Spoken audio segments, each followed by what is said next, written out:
¿Cómo estamos? Amén. Gloria al nombre del Señor. Quiero compartir la palabra de Dios con ustedes en el libro de Levíticos, capítulo 7.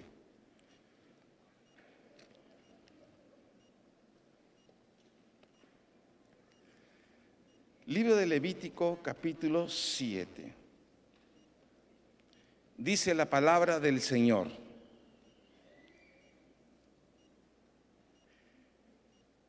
Si lo encontró, póngase de pie para reverenciar la palabra del Señor.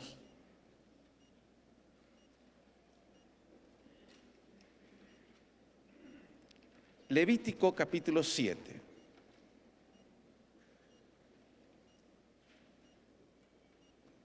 Así dice la palabra del Señor.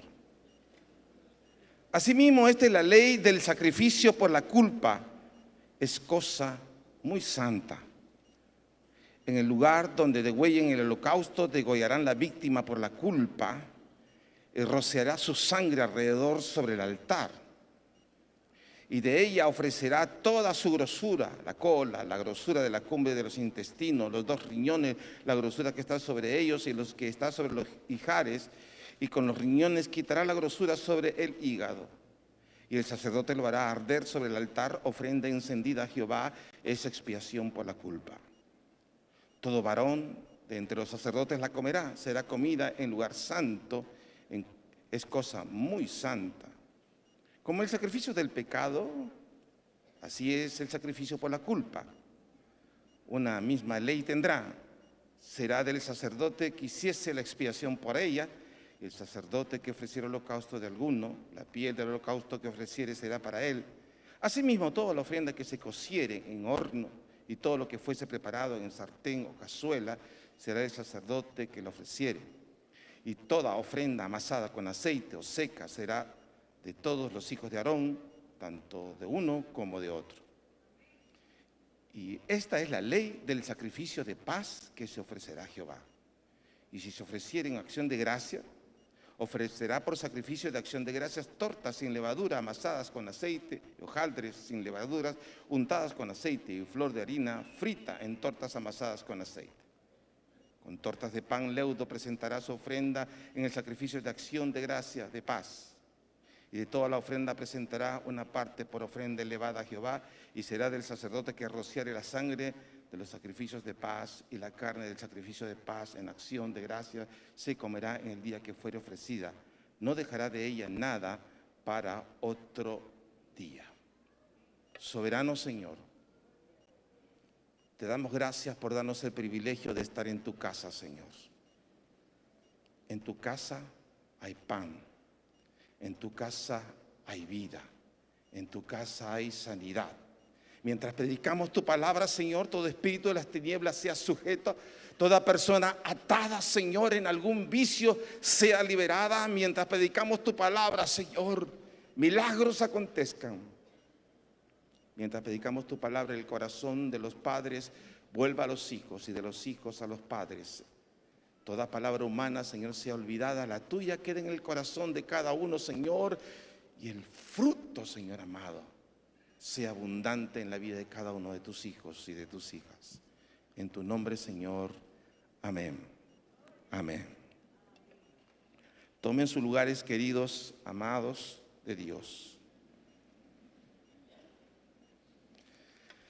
En los últimos capítulos del libro de Éxodo, se nos cuenta que el Señor le dice a su pueblo: yo quiero habitar en medio de ustedes.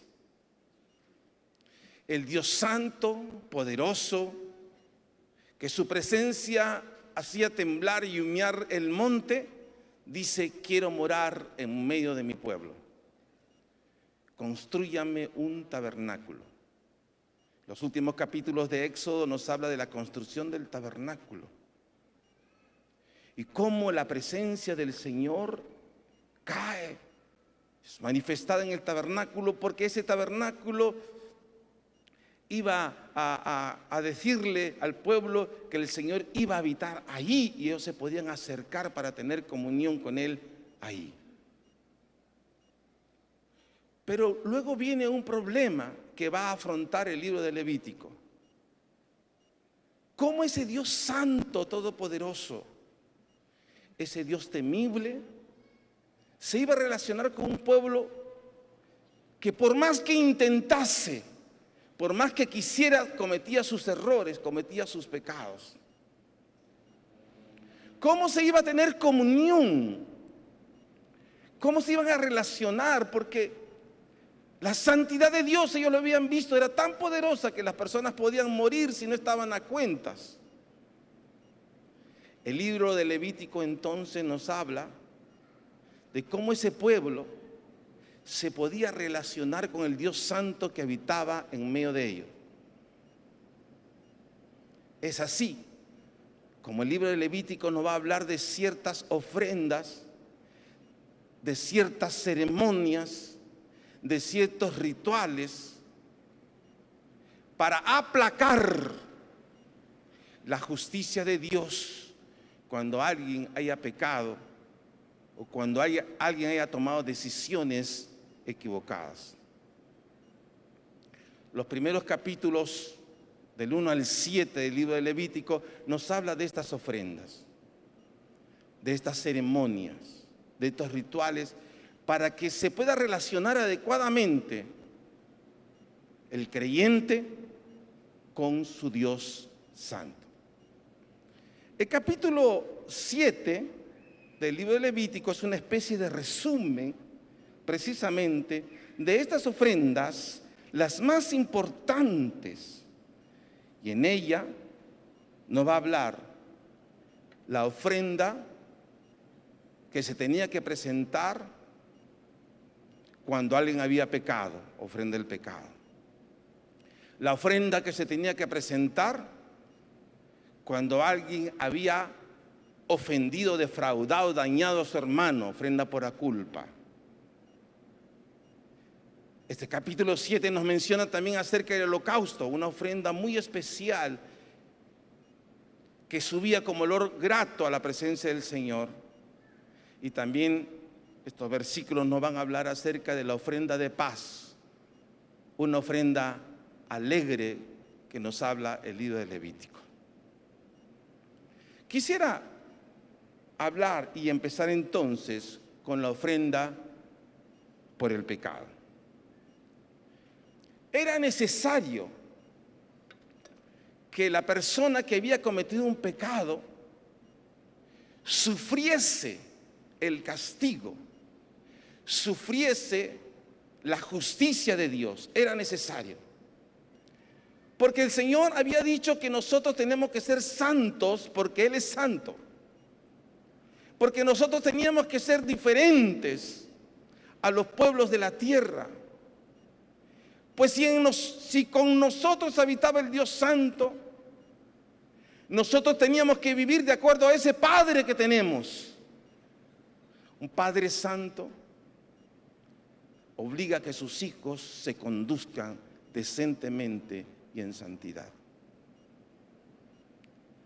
Sin embargo, cuando alguien, por error, por omisión, porque no pudo contener algo, pecaba, se tenía que ejecutar la justicia de Dios y uno tenía que venir al tabernáculo, a la presencia del Señor para pagar la culpa.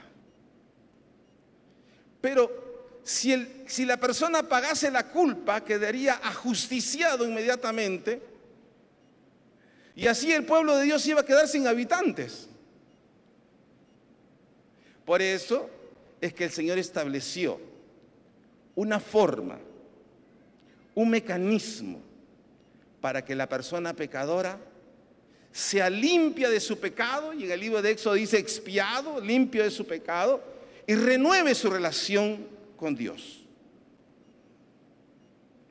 La palabra del Señor en Levítico 19:2 dice: habla a toda la congregación de los hijos de Israel y diles: santos seréis, porque santo soy yo, Jehová, vuestro Dios.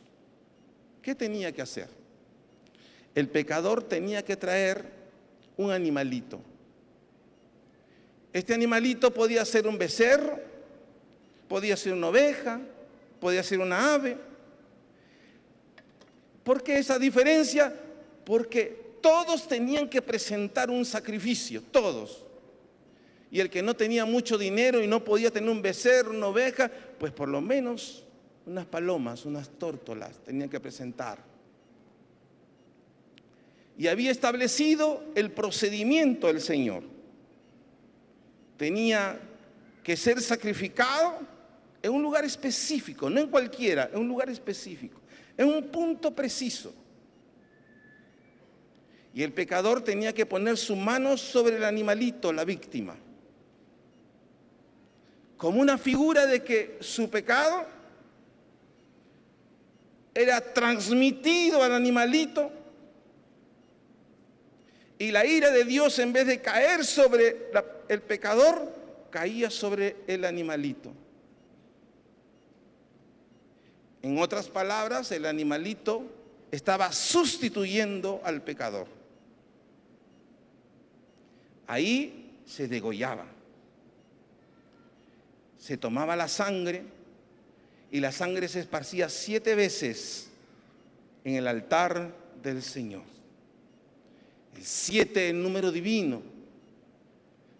La sangre era el símbolo que el animalito había muerto y por lo tanto tu pecado había sido ahí colocado en este animalito y tú te ibas libre del pecado para rehacer tu vida en relación con el Señor.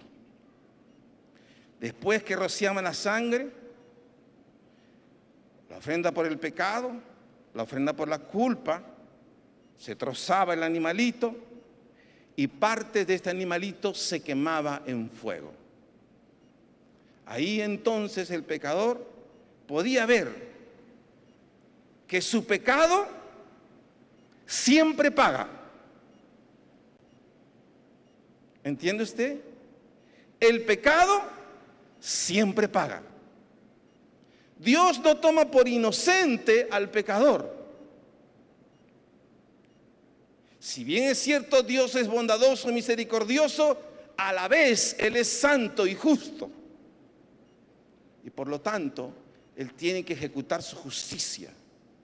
Pero el pecador veía cómo esa justicia era ejecutada sobre este animal inocente. Este animalito, esta ovejita, tenía que ser seleccionada, no era cualquiera, tenía que ser una ovejita sin defecto. Y una vez habiendo visto este ritual de muerte, de sacrificio, el pecador se iba sintiéndose libre de su pecado.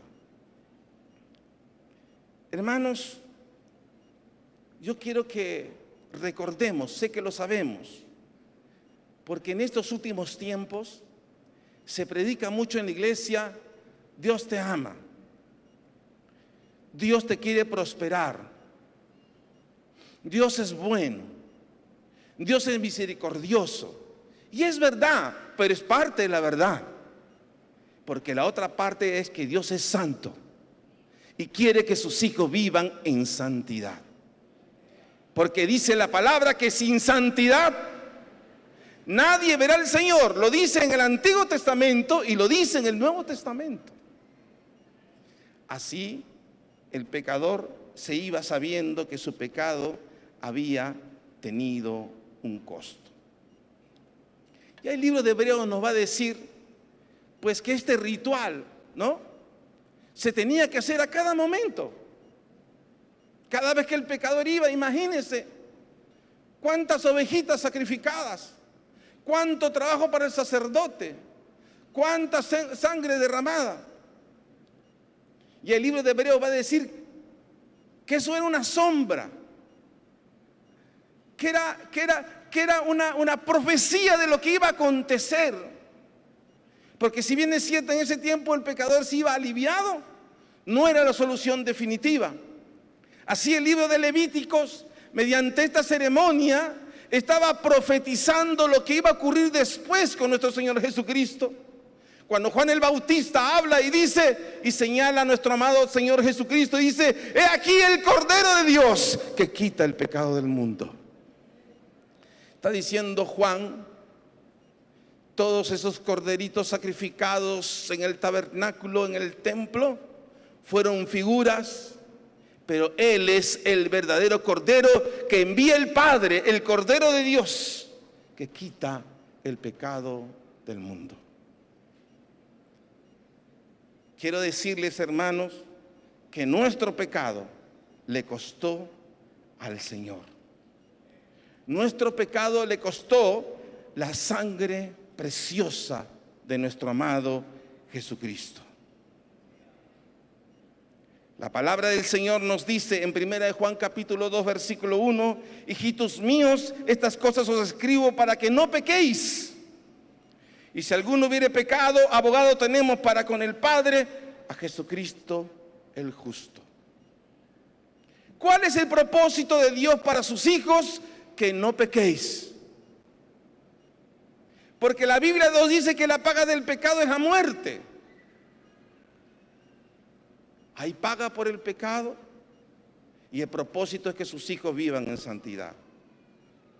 Pero si por una razón o por otra hemos pecado, hemos tropezado, dice la palabra del Señor que la sangre de Jesús nos limpia de todo pecado. Pero Juan en su primera epístola dice, pero no te tienes que acostumbrar a eso. Está diciendo claramente: estas cosas os escribo para que no pequéis. Es más, Juan dice que el que practica el pecado es del diablo. Yo les hablo a los hermanos de la iglesia así: si yo estoy vestido con camisa blanca, pantalón blanco, zapatos blancos, y por ahí me meto a un charco y me ensucio, estoy incómodo, quiero irme, lavar la ropa, quiero lustrarme el zapato, quiero hacer algo. Yo no me alegro. El creyente en Cristo Jesús no debe practicar el pecado. El pecado le tiene que incomodar, el pecado le tiene que molestar. Y sabe dónde ir a lavar sus vestiduras: a la presencia de Jesucristo por la sangre de nuestro Salvador.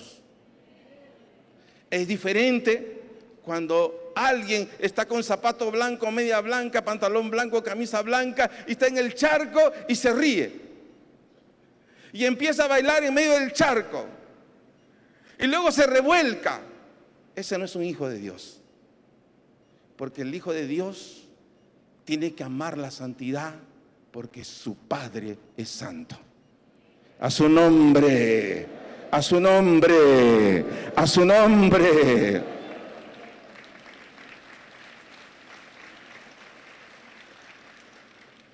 En segundo lugar, se nos menciona aquí la ofrenda por la culpa. Y la ofrenda por la culpa era a razón de haberle faltado a nuestro prójimo, quizás con una calumnia, quizás con una agresión, quizás con un robo, quizás con cualquier otra cosa que nosotros hayamos faltado a nuestro prójimo.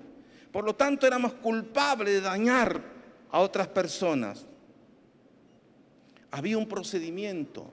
No solamente tenías que pedirle perdón a la persona que has agraviado, sino que aparecía la figura de la restitución. Es decir, devolverle en lo posible el daño que has causado, y es más, dice Levítico, todavía con un tanto más. Pero no solamente cuando has hecho eso ya está el asunto arreglado, sino que también tenías que ir a la presencia del Señor porque habías tenido culpa por faltar a tu hermano. Aquí quiero hacer un paréntesis, porque hoy estamos en estos tiempos que uno le dice: hermano, perdóname, hablé mal de ti, y creemos que es suficiente. Cuando uno daña al hermano, no solamente le tiene que pedir perdón, sino en la medida de lo posible tiene que resarcir el daño. Así como hablaste del hermano en público, tienes que pararte en público y decir: me excedí mis palabras, perdóname hermano, lo que dije no es cierto. Restituir. A veces le pedimos perdón a la esposa por las cosas que hemos hecho. Le decimos: amor, perdóname. Pues todavía le decimos: y tienes que perdonarme porque si no el Señor no te perdona tus pecados. Pero el perdón y la amiste tiene que ver con la restitución. Si antes no era atento, voy a ser atento. Si antes no cuidaba de ti, voy a cuidar de ti. Si algún daño te ocasioné. Por eso, cuando el Señor Jesucristo habla con Zaqueo, Zaqueo, cuando encuentra al Señor Jesucristo, dice: voy a devolver a todos los que he estafado. Y es más, le voy a devolver un tanto más, porque él tenía claro la figura de la restitución. Y luego nos dice que no solamente basta que hagas a las paces con esta persona, sino que tenías que empezar con la ceremonia para quitar la culpa de tu vida. El mismo procedimiento, dice capítulo 7 del Levítico, el mismo procedimiento que por el pecado. El animalito, la mano puesta, la sustitución, la sangre rodeada y el quemar la víctima. Lo mismo. ¿Sabe? Este es el medio que el Señor le proveyó al pueblo para que no andase con la culpa. Y aquí quiero hacer una pausa en este mensaje para hablar acerca de la culpa. Muchos de nosotros hemos dañado a alguien y en efecto tenemos culpa. Recuerdo que un esposo fue a verme, se había separado, divorciado, había dejado a su esposa con una niña y un jovencito. Y me dice: pastor, ha pasado 4 meses. Yo ya le pedí perdón a mi esposa, pero no sé por qué siento culpa. Mi respuesta fue sencilla. ¿Sabes por qué sientes culpa? Porque eres culpable. Porque has dañado a tu esposa y has dañado a tus hijos. Pero hay personas que le han pedido perdón a quien han ofendido. Han tratado de resarcir. Han tratado de compensar y eso está bien. Pero aún andan con un dolor tremendo. Porque caminan con la culpa. Y cuando uno camina con la culpa, cada cierto tiempo te da ataques de tristeza. Te puedes deprimir. Sientes que no vales. La culpa tiene efectos no solamente en tu mente, en tus emociones, sino en tu cuerpo. Porque empiezan a aparecer enfermedades que se llaman psicosomáticas. Porque lo que estás sufriendo en el alma por causa de la culpa se manifiesta en órganos del cuerpo y te enfermas. Pero qué bueno es el Señor, qué maravilloso es el Señor, que ha provisto una forma para que seas libre de la culpa. Porque el Señor no quiere que vivas con culpa. Y cuando nos habla de procedimiento, también nos habla lo mismo que por el pecado. Queriendo decir que Jesucristo derramó su sangre en la cruz por nosotros, no solamente para librarnos del pecado, sino también de la culpa. A su nombre, a su nombre, a su nombre, alábele, alábele, aleluya, qué lindo, maravilloso es el Señor. Quiero vivir una vida sin sentir dolor, remordimiento, angustia. Quiero vivir una vida sin sentir la culpa. No hay otra forma que el perdón de Jesucristo, su sangre sobre mi vida, y yo pueda ser libre de la culpa. También nos habla acerca de otra ofrenda llamada el holocausto. El holocausto era un poco diferente. También tenía la víctima. También se ponía la mano sobre esta. También se colocaba en el altar. También se rociaba la sangre, pero había un detalle más.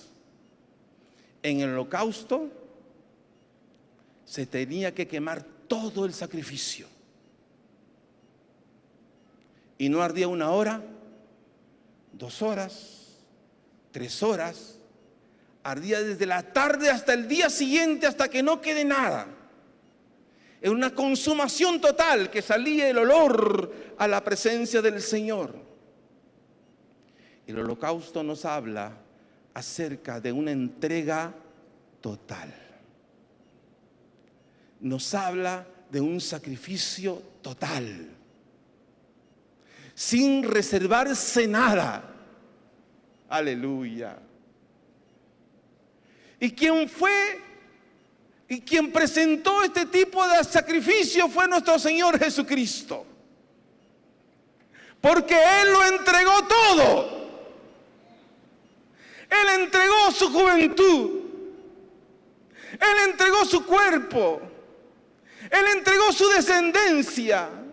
Él entregó todo lo que tenía y se sacrificó en la presencia de su Padre. Él tenía el poder para no ir al sacrificio. Él tenía el poder para bajarse de la cruz. Pero Él se quedó en la cruz hasta entregarlo todo. La Biblia señala, para no olvidarnos, que cuando le atravesaron la lanza, ya no había más que entregar, y de su cuerpo salió sangre y agua, diciendo que todo se había entregado. Y este amado Jesucristo, nuestro Salvador, elevó una palabra a su Padre: Padre, consumado es. ¿Cuántos pueden alabar el nombre de nuestro Señor y Salvador? Y si es para el Señor, alábele más fuerte y dígale: gracias, Señor. Gracias. Él dio el 100% de su vida. Se sacrificó en el altar como un holocausto y subió esta ofrenda como olor agradable. Es por esa razón, mi querido hermano y hermana, que si tú vas a seguir al Señor, tú no puedes dar el 10% de tu vida. Tú no debes dar el 50% de tu vida. Tú no debes dar el 90% de tu vida. Tú no puedes dar el 99.9% de tu vida. Porque así como Jesús dio el 100% por ti, tú debes darle el 100% para Él.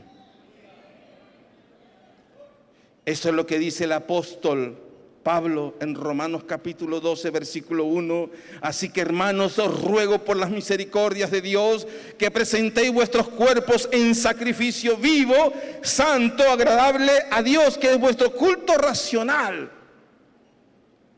Cuando Pablo escribe el capítulo 12 de Romanos, está pensando precisamente en el holocausto.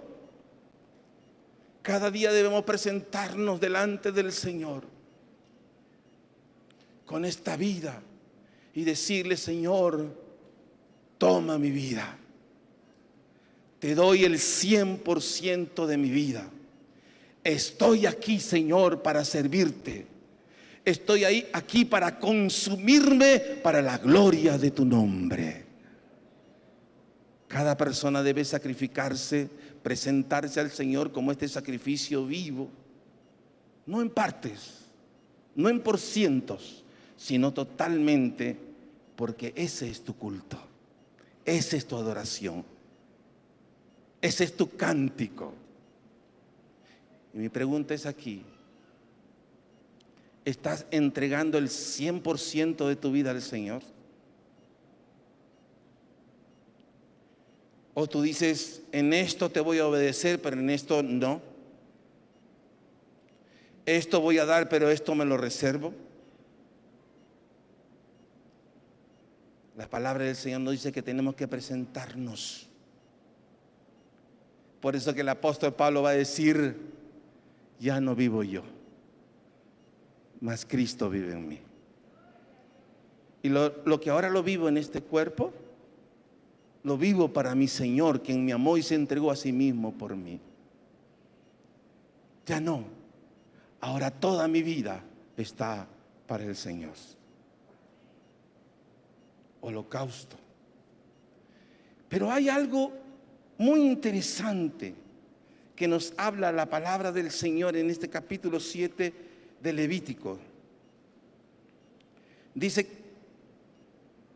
capítulo 7, versículo 2, y nos habla de dónde se debe presentar el sacrificio por el pecado, el sacrificio por la culpa y el holocausto. Dice 7:2, en el lugar donde se degüelle el holocausto, degollarán la víctima por la culpa. Entonces encontramos algo maravilloso. Le habían exigido a los sacerdotes que sean detallados en cada cosa, cómo se mueven, cómo hacen, el lugar, el sitio. Y le había dicho, ten cuidado porque esta es una cosa santísima. Donde haces el sacrificio del holocausto, ahí harás el sacrificio por la culpa y ahí harás el sacrificio por el pecado.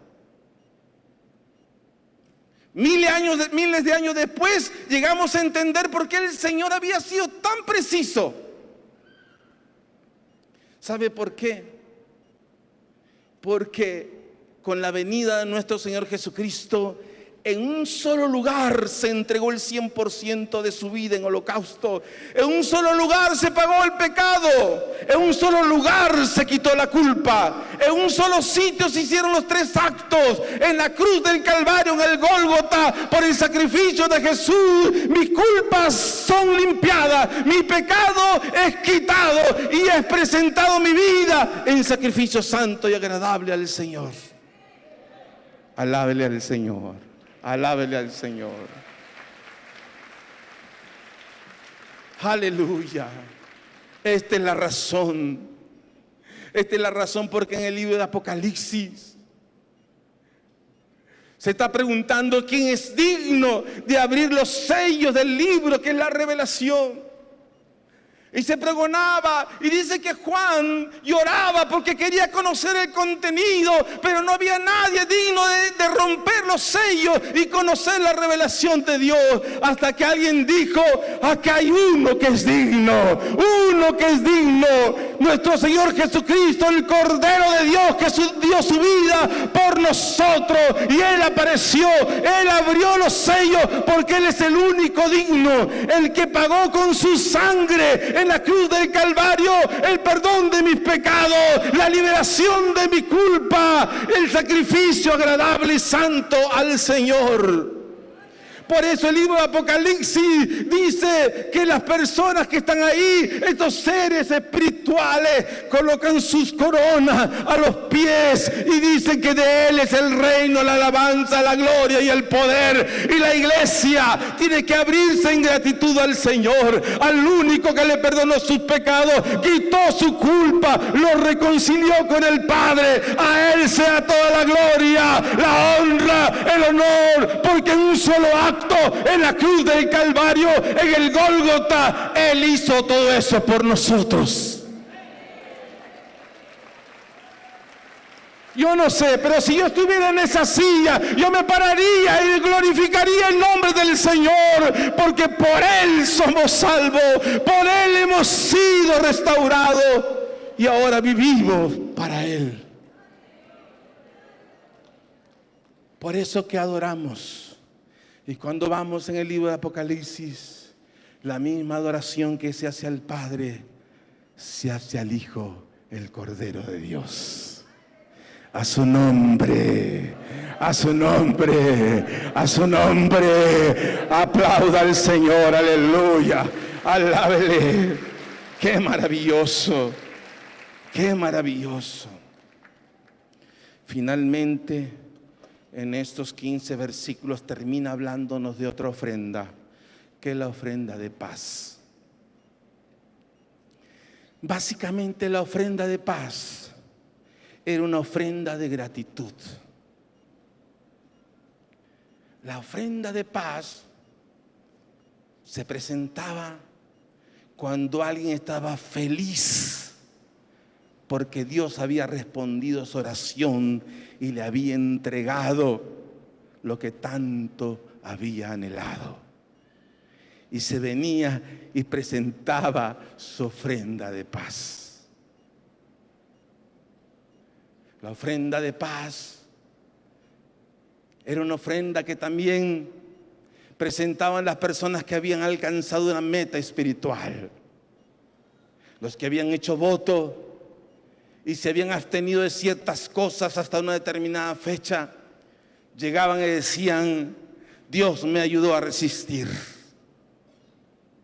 Dios me ayudó a serle fiel.